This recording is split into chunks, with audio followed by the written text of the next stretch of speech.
a switch.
Good afternoon, everyone.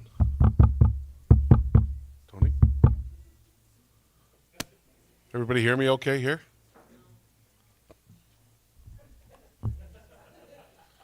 Thanks, Kyla. Appreciate the support. Okay. Thanks, everyone, for showing up today.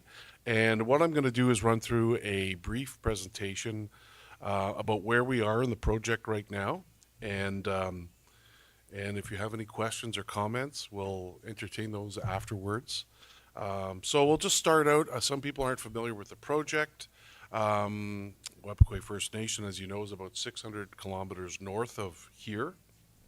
And the project is a 107 kilometer long, planned 107 kilometer long 2-lane road extending from the airport in Webakwe to east of the Mukatai River in the Ring of Fire area.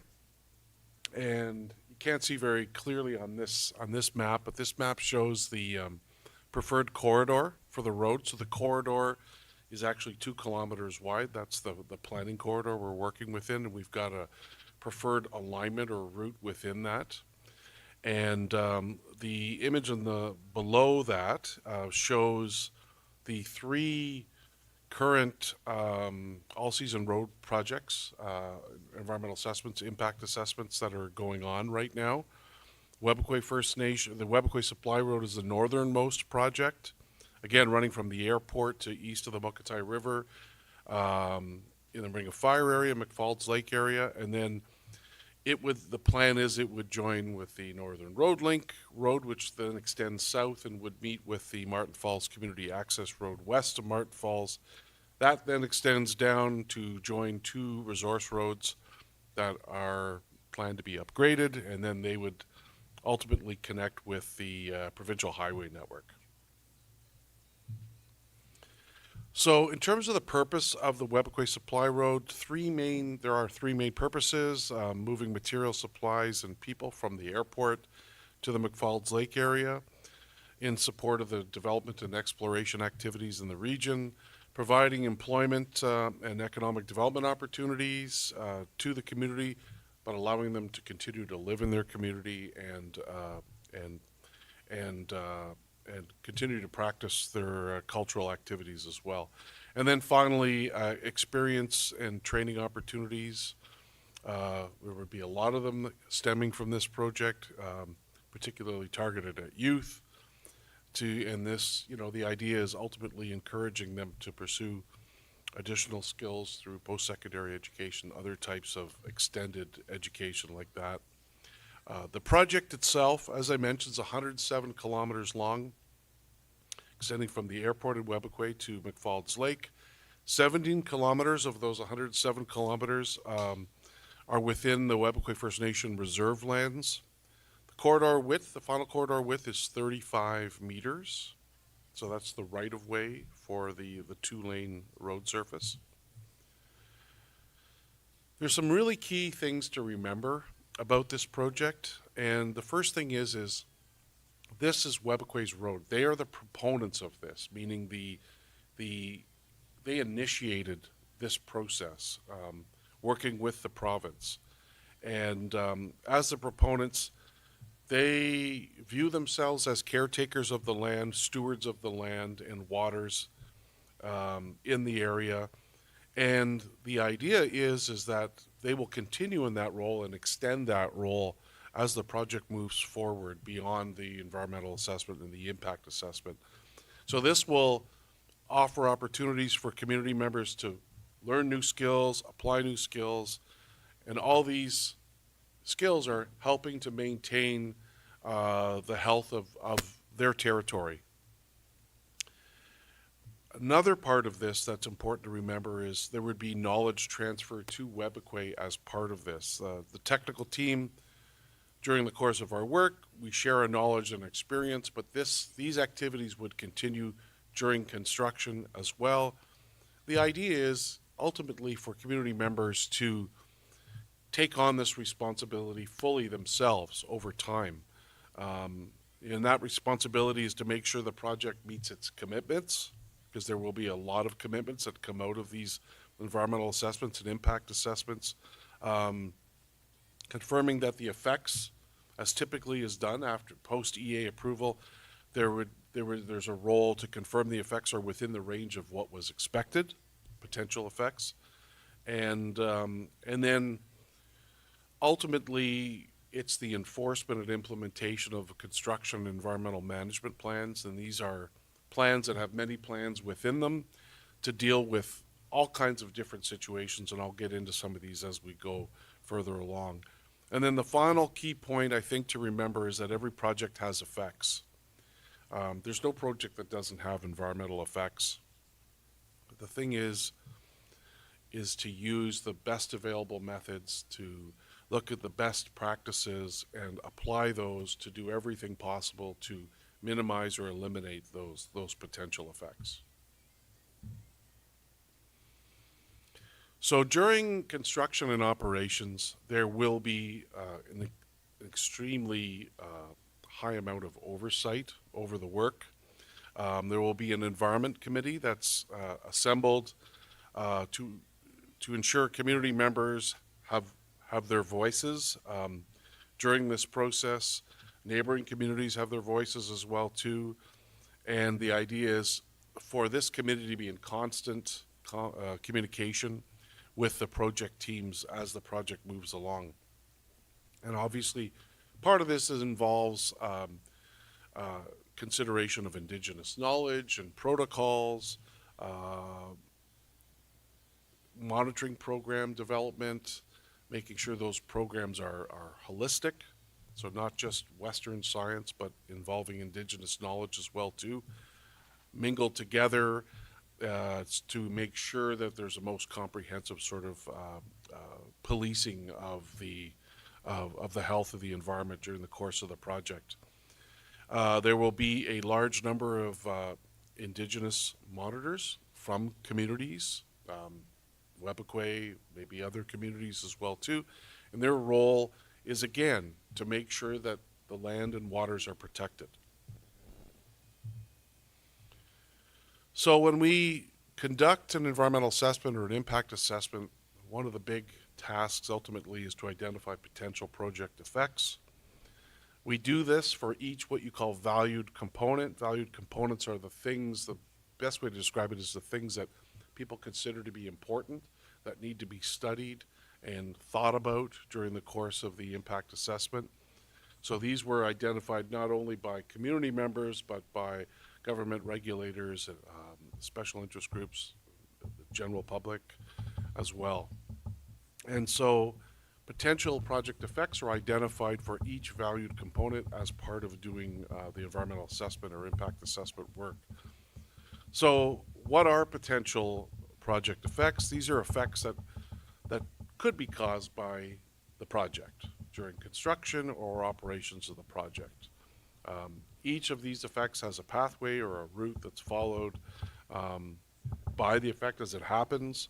And just as an example, if you look at a practice like site grading, where you're leveling the land, what that can do using the machinery is compact the soil and almost seal up the soil so it becomes less able for water to go through it. So you get this hardening of the surface. You get a lower rate of what you call infiltration, which is water going through the soil to get into become groundwater ultimately.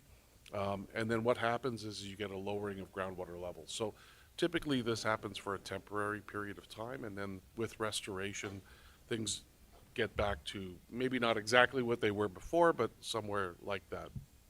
Um, let's now move on to mitigation and net project effects. So mitigation is a word we use a lot in the environmental assessment world, probably too much because it just confuses people. Um, but what what it basically means is a way of reducing or eliminating possible effects. So you can do this in many ways. You can eliminate or avoid effects. You could reduce effects, or do something called offsetting, which is where you do something good somewhere else, like off, away from the directly impacted area. What are net effects? So net effects is basically the result of taking the potential effects, applying these mitigations, these ways of reducing or eliminating effects, and then it's what's left over. So it's what's left over after you apply the mitigation. So how likely is it that net effects will occur? Like I said, just because there are effects doesn't mean they'll necessarily happen. So what we have to do then is, in the process of an environmental assessment or an impact assessment, we have to go through and characterize those net effects. So there's a bunch of different ways we do that. So we can describe the direction of the changes. They could be positive effects, believe it or not. There actually are positive effects. There could be negative effects. There's the amount of the change, also like known as magnitude. There's the area impacted by the effect, when the effect will occur, how long the effect will be, how often it will occur, any social or cultural effects, whether the effect will be permanent, and how likely it is that the effect will actually occur. So there's a lot to this. It's one thing to identify potential effects, but when you characterize them in detail with all these different criteria, as I just sort of read off to you, you really start to put things in better perspective. So what I thought I'd do is run through an example of surface water. If I were to go through each one of the potential effects and the different valued components, we'd be here for a long time, and most of you, probably all of you, would be asleep within the hour for sure. So I thought the best way to do this is just take one of them, which is surface water. So just as a bit of background, when you talk about surface water, there are certain activities in construction that people need to know about that impact surface water. So dewatering. So dewatering, you've seen it before. So what it is temporary removal of water from the ground or river to create a dry area for building things like bridges and culverts, because to build it with the water there is really difficult, not recommended. So what they typically do is they divert the river, and they pump water out of an area into the diversion area, and they'll do things called fish rescues to take any fish that were there and hopefully transport them over successfully. So that's what we're talking about when we talk about dewatering. Then when we talk about something called water taking, that's using water from a project site for other activities. So for example, out on the road, let's say if it's a gravel road, a lot of dust is generated from that. You need to fill up the water truck. Where do you get the water from? Well, you have to get it from somewhere. So water taking is a process of borrowing water. You're taking water from one area to use for certain activities. So in this case, it would be wetting the road to keep the dust down. And then there's water discharges, releasing water that's removed from one area into another area. That's part of the dewatering process. So that's just sort of a description of the water-related activities that impact construction. So let's take one of these, dewatering, water taking, discharges, and look at potential effects. So when you're taking water from one area to another area, inevitably there's going to be soil particles that are in that water, and these can enter the area where the water is discharged to, and it can affect water and sediment quality. For example, it can increase the amount of suspended sediment in the water column, which can then impact fish habitat. Typically, it's on a temporary basis. If it were done for a long period of time, it could have severe impacts, but those are potential effects. And some of the mitigation methods associated with that are that, well, believe it or not, the government provides protection for against this from happening to a large degree by a permit process. So this permit process requires groundwater studies to be done to understand the groundwater dynamic in the area, and they detail the dewatering activities that are going to be happening. They identify what the contractor or the contractor identifies what they're planning on doing on mitigating impacts and monitoring that they're doing to ensure, and the activities that they're doing to ensure the least amount of impact. So it's sort of baked into the regulatory process of the province, and that includes discharge water quality testing to make sure that it meets Ontario requirements. So there are protections from the provincial side to make sure that this is done properly. Then we move on to something that's pretty familiar. You've seen this before. It's the clearing and vegetation clearing and grubbing. So it's clearing an area before the work begins. So this is, basically taking down any trees and vegetation in the area. Potential effects of this can be significant if they're not mitigated properly. So they could be changes to the land cover, because you're removing the vegetation from it. It can cause runoff rates to increase. It can cause runoff volumes to increase. Overland flow paths change, meaning the way the water drains change because you're removing all this vegetation. But there's ways of mitigating this. Usually the disturbance is very temporary. So this is typically done, obviously, to clear the road corridor, to clear areas for construction camps and other areas for storage of materials. But these areas are restored afterwards, except for the road corridor itself, obviously. And so what happens is there's activities to loosen up the soil, as I talked about, to remove that impact of compaction. And then there's replanting with native vegetation, and then usually vegetation enhancement with other species as well too. And the idea is to restore or increase the amount of infiltration in the area through the soil. So you want to at least get it back to the way it was before, if not improve it. So that's the mitigation associated with vegetation clearing and grubbing. Then there's the installation of culverts and bridges. This is a significant one. There are many water crossings as part of this project. I think there's 26 or 27. I think 3 or 4 major bridges, fairly large bridges, and then the rest would be culverts of different sizes. This kind of work can cause temporary impacts on stream discharge, because again, you're doing diversions to divert the water away from the work area so you can build the bridge or install the culvert. This can cause release of sediment into the water course, so increased sediment levels that reduce the sort of the clarity of the water, and it can impact fish habitat on a temporary basis. Mitigation methods, there's many of them. They're very effective. Erosion and sediment control measures like sediment fences. You see those little black fences that are staked into the ground. Those are used to capture sediment so that it doesn't go into the water course and cause the suspended solid levels to go up and impact fish habitat. There's sedimentation ponds, which are basically facilities that are built for the water to drain into so the water can slow down.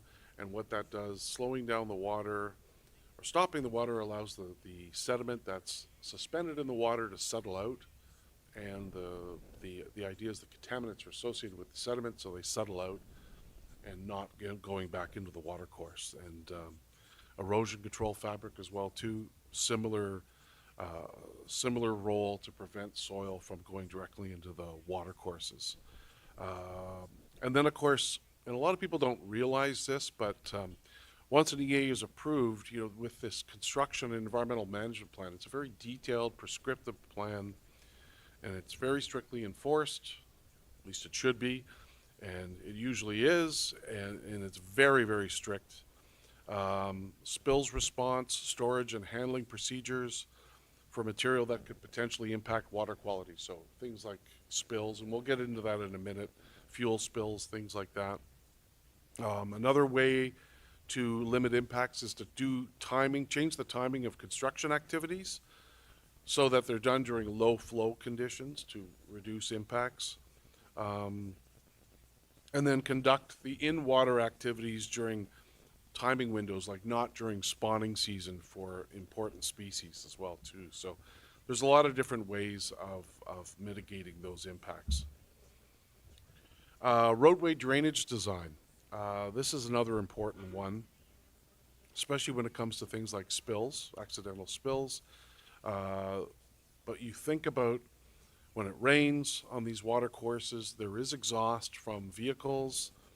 There are contaminants in the exhaust, and when it does rain, the rain can pick up these contaminants, and when the water runs off, the idea is to, as much as possible, prevent that water with the contaminants attached to the sediment particles from getting into the water courses. So the idea is you have these little swales, little ditches along the side of the road. You see them, and these can be these are important areas because they collect the water, they slow down the water, they allow the contaminants to settle out as well. So these are really important. You see them everywhere.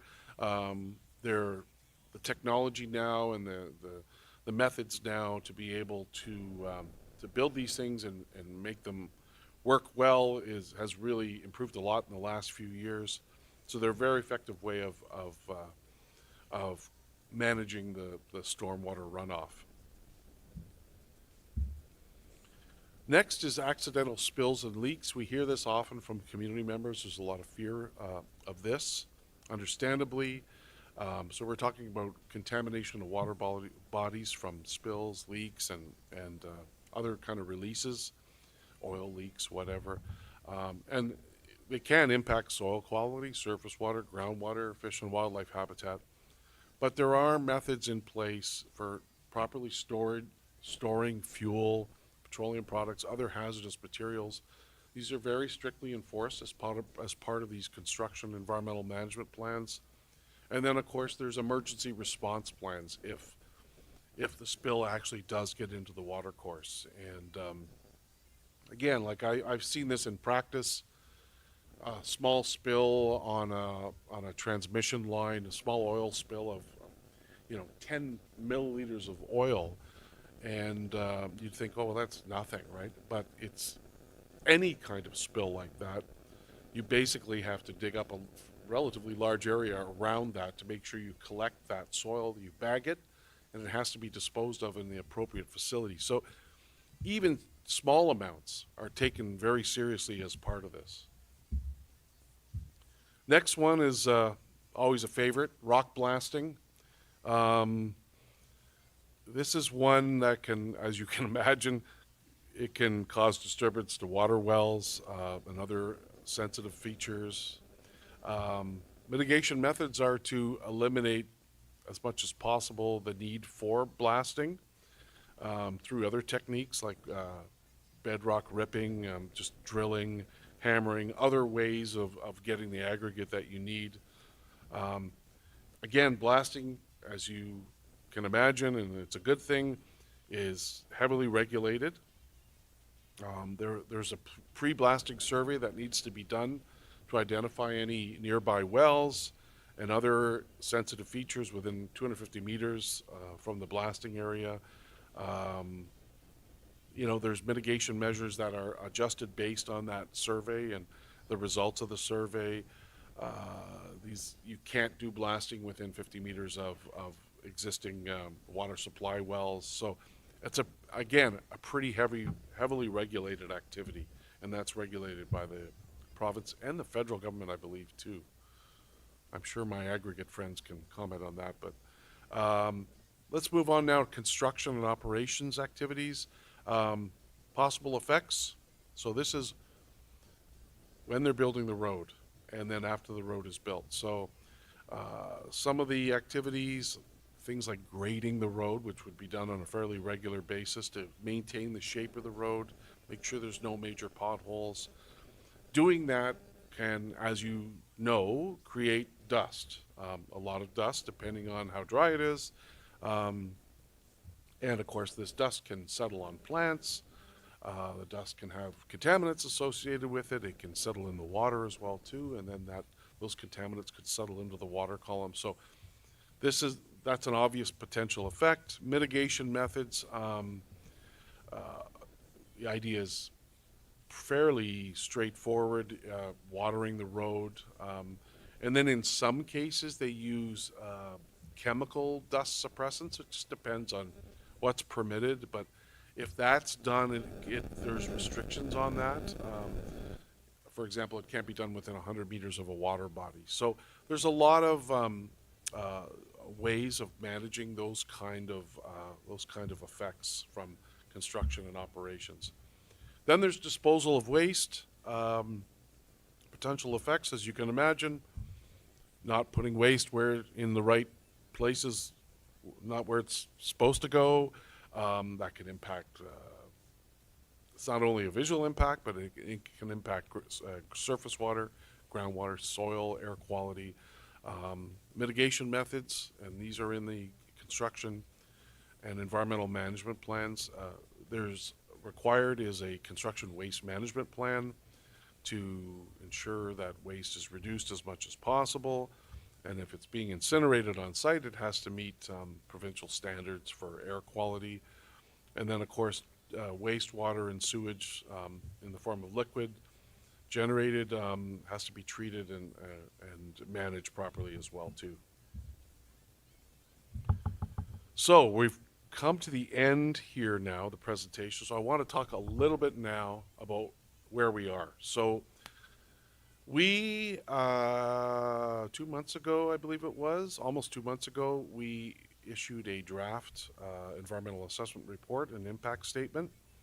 The first 30 days it went out to Indigenous communities in the region that we had been consulting with. We have been receiving their feedback along the way, and then back on September 8th, I believe it was, we reached out to the general public for a 30-day review. That 60-day period ends on October 7th. So we will take all of your comments. We will address each of them. We have to answer each of them, and we don't know yet how many comments we'll get. I'm sure it'll be over 1,000. And so the project team goes through each and every one of these comments and responds to these comments. But I do want to emphasize that our engagement with communities will continue. We're still looking for more feedback. And if you would like to, any community members would like to meet with us, we're happy to meet with you in any way. To learn more about the environmental assessment report, you can read the technical document, which is a big document. There's many thousands of pages. But we have different versions of this. So there's an executive summary. We have plain language summaries, which are much simpler. We have learning modules online. There's a lot of different ways to understand what's in the report. And the idea, we've tried a lot of different ways to communicate this information, because we're not trying to hide information. We're trying to make sure people can access information and see the potential effects of the project and what our plan is for controlling those effects. So if you visit our website at supplyroad.ca, you'll see all that information. It's pretty easily available. And so we invite you to have a look at that. And then next year, After we go through all the comments and make whatever changes to the report based on comments we receive, both from the regulators at the provincial and federal level and from community members and the general public, their feedback, we will submit the final environmental assessment report and impact statement for review by Indigenous communities, stakeholders, and the public again for comments. And then ultimately we'll get the provincial government, Ontario, and Canada to make a decision on the environmental assessment or impact statement for the project as to whether they approve it or and then what conditions are associated with that approval, or whether they have concerns or gaps they feel need to be filled. Those are the options. So that's where we stand now on this project. And again, if you have any questions at all, you can keep in contact with us. Contact information's on the website, supplyroad.ca. So with that, I can circulate around the room. We've got a team here. Ask us anything, and we'll do our best to answer any questions. So thanks for listening.